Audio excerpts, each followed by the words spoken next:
کہ اپوزیشن کے لوگ کر رہے ہیں۔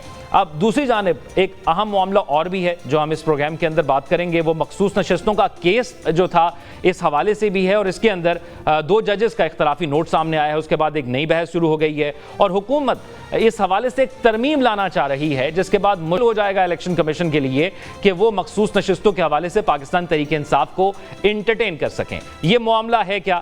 آج ہم اس پر بھی بات کریں گے۔ اپنے پینل کو انٹروڈیوس کروا دیتے ہیں اور اس کے بعد پھر بات کرتے ہیں کہ حکومت کیا کرنا چاہ رہی ہے، عوامی مطالبات کیا ہیں اور اپوزیشن کہاں سٹینڈ کرتی ہے۔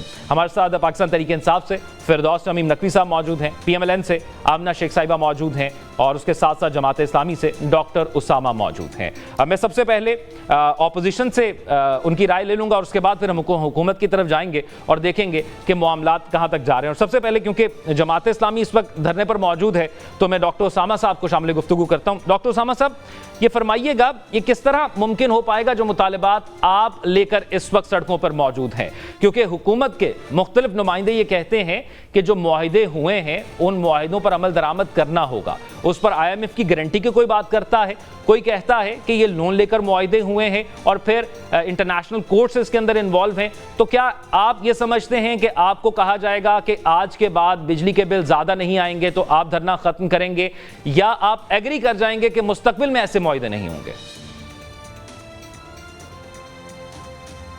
بہت شکریہ آپ کا۔ بسم اللہ الرحمن الرحیم۔ دیکھیے، مسئلہ جماعت اسلامی کا تو نہیں ہے، مسئلہ تو 25 کروڑ عوام کا ہے، جن کے لیے یہ جو ٹیکسز ہیں اور یہ جو اس وقت انہوں نے قیمتوں میں اضافہ کیا ہے وہ انہوں نے زندگی کو عذاب کر دیا ہے۔ یعنی اس وقت صورتحال یہ ہے کہ لوگ اپنے زیور بیچ کر، کوئی اپنی کڈنی بیچ کر، کوئی اپنے کینسر پہ کمپرومائز کر کے خودکشی کر رہا ہے، اور وہ اس مہینے کا بل ادا کرنے کی کوشش کر رہا ہے۔ اگلے مہینے کیا ہوگا کچھ نہیں پتہ۔ تو یہ جماعت اسلامی کا مسئلہ تو نہیں ہے۔ اگر آپ حکومت میں ہیں اور باوجود اس کے کہ آپ ناجائز طریقے سے حکومت میں ہیں، آپ نے جو ہے ایک غاصبانہ قبضہ کیا ہوا ہے حکومت پہ، باوجود اس کے، لیکن چونکہ اس وقت آپ ہیں تو کم از کم آپ اتنا کرتے کہ آپ جو ہے وہ لوگوں کو ریلیف دینے کی کوئی بات کرتے، لیکن آپ تو اس کو ایک کھلواڑ بنا رہے ہیں۔ آپ تو سمجھ رہے ہیں کہ جیسے کہ کوئی پارٹی آ گئی ہے، کوئی پارٹی اپنا مطالبہ کر رہی ہے اور ہمارا دل چاہے گا کریں گے، نہیں چاہے گا۔ احسن اقبال صاحب نے اسامہ صاحب جتنا چاہو لوٹ گھسوٹ کر، اسامہ صاحب احسن اقبال صاحب نے ایک مشورہ دیا ہے کہ جس کے پاس اس کا حل ہے وہ اپنے ماہرین لے آئے، تو آپ ان کو آلٹرنیٹو کے طور پر کیا دے رہے ہیں کہ کس طرح اس کا آلٹرنیٹو ہو سکتا ہے؟ کیونکہ حکومت نے اپنے خرچے پورے کرنے کے لیے یہ ٹیکسز لگائے ہوئے ہیں، آپ آلٹرنیٹو میں حکومت کو کیا بتا رہے ہیں کہ کیسے اپنے خرچے پورے کریں؟ یہ جھوٹوں کا، لٹیروں کا ایک ٹولہ ہے کہ جو اس وقت مسلط ہے۔ میں آپ کو چند باتیں بتاتا ہوں۔ پہلی بات یہ کہتے ہیں کہ جی آئی ایم ایف کی وجہ سے ہم ایسا نہیں کر رہے۔ آئی ایم ایف نے تو یہ کہا ہے کہ آپ اپنے عمرہ کے اوپر، مراعات یافتہ طبقے کے اوپر، جاگیرداروں کے اوپر ٹیکس لگائیے۔ انہوں نے آئی ایم ایف کی ہدایات کے برعکس سارے ٹیکسز عوام کی طرف منتقل کر دیے۔ یہ کہتے ہیں کہ ہم جو ہے وہ بین الاقوامی معاہدوں میں جکڑے ہوئے ہیں۔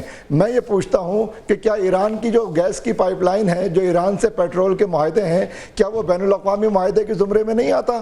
وہاں پہ آپ کے لیے بین الاقوامی معاہدے ختم ہو جاتے ہیں۔ پھر میں آپ سے یہ پوچھتا ہوں کہ 52% آئی پی پیز وہ ہیں جو ہماری حکومت کی ہیں، 25% سے زیادہ وہ ہیں کہ جو پرائیویٹ سیکٹر کی ہیں، اور 22-23% جو ہیں وہ چائنا کی ہیں۔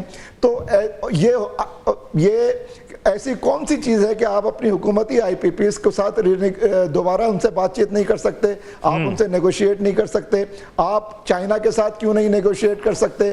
آپ اپنے ان پرائیویٹ سیکٹر میں جو ہیں آپ ان سے نیگوشیٹ کیوں نہیں کر سکتے؟ اور میں آپ کو ایک بات اور بڑی اہم بتا دوں، یہ ریوزٹ اس طرح اس لیے نہیں کر رہے ہیں کہ اس میں انہوں نے فراڈ کیے ہوئے ہیں، اس میں انہوں نے جعل سازیاں کی ہوئی ہیں۔ جیسے ہی فورینسک آڈٹ ہوگا یہ بات سامنے آئے گی کہ یہ تو انہوں نے پیٹرول کی قیمت کے اوپر یہ قیمتیں وصول کر رہے ہیں حکومت سے، اور گنے کی بھوسے کے اوپر جو ہے یہ بجلی پیدا کر رہے ہیں۔ ٹھیک ہے، آپ کو لگتا ہے کہ ری وزٹ کرنے سے، آپ کو لگتا ہے اسامہ صاحب کہ ری وزٹ کرنے سے معاملات حل ہو جائیں گے؟ آپ کو لگتا ہے 50 میگا واٹ کی 50 ہر چیز. اور ایک بات اور بتا دوں آپ کو کہ ان کی جو ٹیکنیکل کمیٹی آئی تھی اس کے ساتھ جتنی بات چیت ہوئی ہیں ساری چیزوں پہ انہوں نے ہم سے اتفاق کیا ہے کہ جو کچھ یہ کہہ رہے ہیں بالکل صحیح کہہ رہے ہیں. گیند اب حکومت کے کورٹ میں ہے اور حکومت کو ایک موقع ہے کہ وہ عوام کو اس وجہ سے ٹھیک ہے، یعنی آپ حکومت کو موقع دے رہے ہیں کہ عوام کو ریلیف مل جائے.